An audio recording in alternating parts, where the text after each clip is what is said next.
એક પક્ષમાં એ નેતાએ કહ્યું, આપણું હું નથી કહેતો, બે પ્રકારના ઘોડા હોય છે, એક રેસનો ઘોડો અને એક લગ્નમાં નચાવવાનો ઘોડો.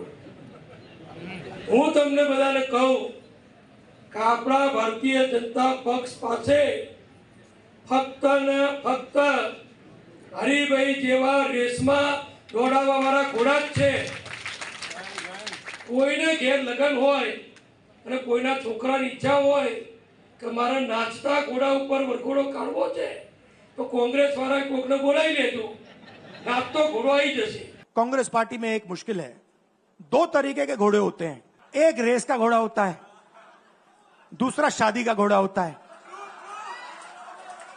ये आप कभी कभी कांग्रेस पार्टी क्या करती है, रेस के घोड़े को शादी में भेज देती है और शादी के घोड़े को रेस में लगा देती है.